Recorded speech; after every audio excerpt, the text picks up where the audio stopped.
मंडलायुक्त कश्मीर श्री विजय विदुड़ी जी, प्रबंध निदेशक जम्मू कश्मीर बैंक श्री बलदेव प्रकाश जी, सचिव जम्मू कश्मीर एकेडमी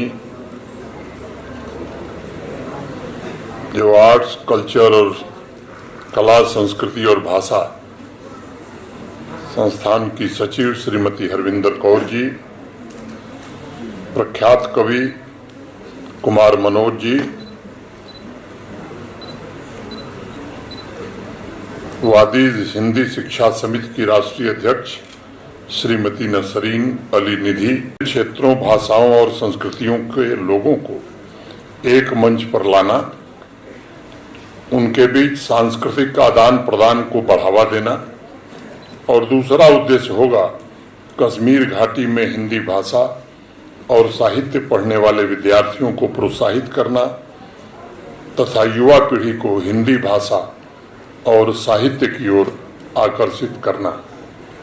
उस दृष्टिकोण से मैं मानता हूं कि यह आयोजन एकता और साझा सांस्कृतिक जड़ों के महत्व पर जोर देते हुए विभिन्न समुदायों में जुड़ाव और एकजुटता की भावना को प्रेरित कर रहा है।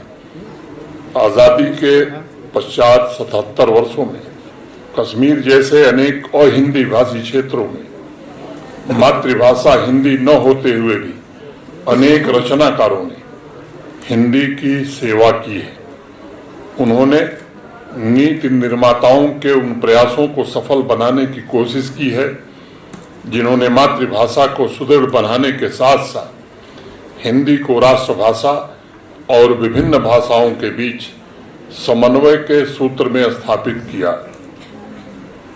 मैं व्यक्तिगत रूप से इसे एक भारत श्रेष्ठ भारत का साकार स्वरूप मानता हूं और यही विविधता में एकता का भी प्रतिनिधित्व करता है या प्रतिबिंब है।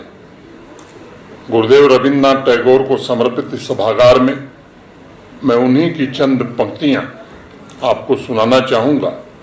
गुरुदेव कहा करते थे कि भारत एक महासागर की तरह है जिसमें विभिन्न संस्कृतियां, भाषाएं, परंपराएं और विचारों की धाराएं आकर मिल जाती हैं। जोड़ने की सबसे प्रमुख ताकत देखी हमारी संस्कृति में कहा गया है, उत्तरम यत् समुद्रस्य हिमाद्रेश्चैव दक्षिणम वर्षतद भारतम नाम भारती यत्र संतति।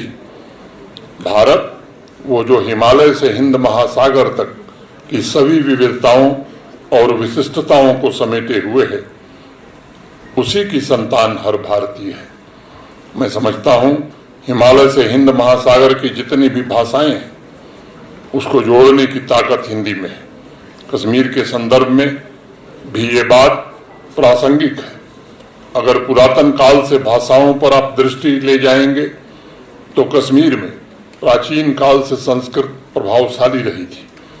राजतरंगिणी और नीलमत पुराण जैसे महान ग्रंथों की रचना संस्कृत में हुई थी। इसके सैकड़ों वर्ष बाद घाटी में उर्दू और पर्शियन भाषाओं का चलन बढ़ा और जम्मू संभाग में डोगरी भाषा में अनेक महत्वपूर्ण ग्रंथों की रचना हुई। सन 1966 में राजकुमारी राजदान का लेख छपा जिसमें कश्मीर की व्याख्या करते हुए उन्होंने लिखा था, सुरपुर और कश्मीर दोउन में को अति सुंदर, को शोभा को भौन, रूप को कौन समुंदर। कला, कौशल और संस्कृति की दृष्टि से कश्मीर का स्थान दुनिया में अन्यतम रहा है। कश्मीर का ऐसा वर्ण लगभग सभी भाषाओं में मिलेगा।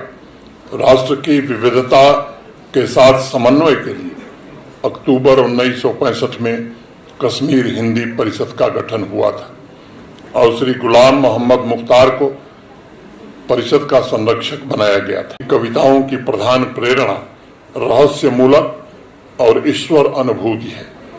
कबीर दास ने लिखा, आखंडिया झाई पड़ी पंथ निहार निहार, अज्जी भटिया छाला पड़या राम पुकार पुकार। और ललेश्वरी ने भी वही लिखा, लोलुकी व्यखुल वालिज बिसिम कोकल चाजिम तू रजूस रसु। अर्थात मैंने प्रेम रूपी ओखली में अपने हृदय को पीस डाला और बुरी मानसिक प्रवृत्तियों का निवारण करने के उपरांत मैं एक रस हो गई।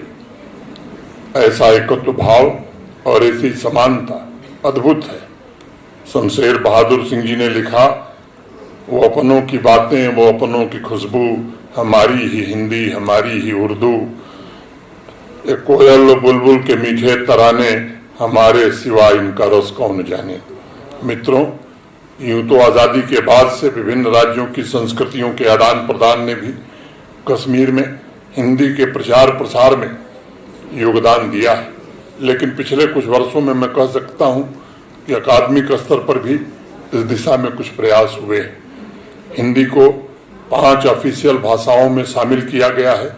जम्मू कश्मीर की पुरातन संस्कृति एवं भाषाओं जैसे कश्मीरी, डोगरी, उर्दू, गोजरी, पहाड़ी, पंजाबी, सीना को भी कैसे विकसित किया जाए, इसके लिए महत्वपूर्ण कदम उठाए जा रहे हैं। मैं संस्कृति विभाग और एकेडमी का आभारी हूँ, जिन्होंने बहुत शिद्दत से इस प्रयत्न को आगे बढ़ाने में काफी सराहनीय प्रयास किया है। मैं जश्न संगम में विशेष रूप से इस बात का उल्लेख करना चाहूंगा कि आदरणीय प्रधानमंत्री जी के मार्गदर्शन में पिछले 4-5 वर्षों में जम्मू कश्मीर तथा देश के अन्य राज्यों के बीच भावनात्मक दूरी कैसे कम हो, इसका भी काफी हद तक प्रयास हुआ है और इसमें कामयाबी भी मिली है। पिछले 5 वर्षों में हिंदी के अलावा अन्य भाषाओं में भी युवाओं और प्रतिभावान लेखकों को प्लेटफॉर्म मुहैया कराए गए हैं। अन्य राज्यों के साथ सांस्कृतिक आदान प्रदान को मजबूत बनाने की कोशिश हुई है, ताकि एकता की भावना और गहरी हो और वितस्ता से गंगा तक, तवी से तीस्ता तक सामाजिक संबंधों में एक नई ऊर्जा आवे। हम सभी के लिए अब समझने का समय आ गया है कि हिंदी न केवल संचार का माध्यम है, बल्कि हम भारतीयों के लिए गौरव और पहचान का भी विषय है।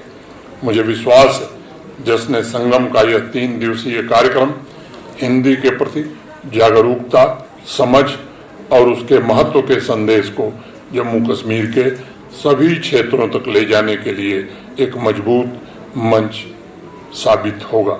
साथ ही इस आयोजन के तहत विभिन्न कार्यक्रम युवाओं और विद्यार्थियों को हिंदी भाषा के उपयोग के अलावा संस्कृति और विरासत के विभिन्न पहलुओं के बारे में भी जागरूक करेगा। एक बार पुनः संस्कृति विभाग, एकेडमी तथा वादी हिंदी शिक्षा समिति को इस आयोजन के लिए हृदय की अंतरम गहराइयों से बहुत बहुत बधाई और शुभकामनाएं देता हूं। जिन लोगों ने इस कार्यक्रम को सफल बनाया, उनके प्रति भी मैं आभार व्यक्त करता हूं। जिन बच्चों को पुरस्कार मिला है, ईश्वर से प्रार्थना करता हूं कि आने वाले दिनों में वो भी हिंदी के अमोल रत्न, अभी कुछ का नाम लिया गया, कबीरदास जी। मैं एक बात कहना चाहता हूं बच्चों कि कबीरदास जी पढ़े लिखे नहीं थे, अपना नाम भी लिखना नहीं जानते थे, लेकिन अंतिम बार जो मैं देख रहा था उनके बारे में 1000 से ज्यादा PhD अब तक कबीरदास जी पर हो चुकी है, उस व्यक्ति पर जिसने कोई किताब नहीं पढ़ी थी। ऐसे ऐसे मूर्धन्य विद्वान हुए हैं। मैं समझता हूं कि इनमें से भी हमारे बच्चे आने वाले दिनों में प्रेरणा लेकर निश्चित रूप से हिंदी का और हिंदुस्तान का, जम्मू कश्मीर का नाम रोशन करेंगे। बहुत बहुत धन्यवाद।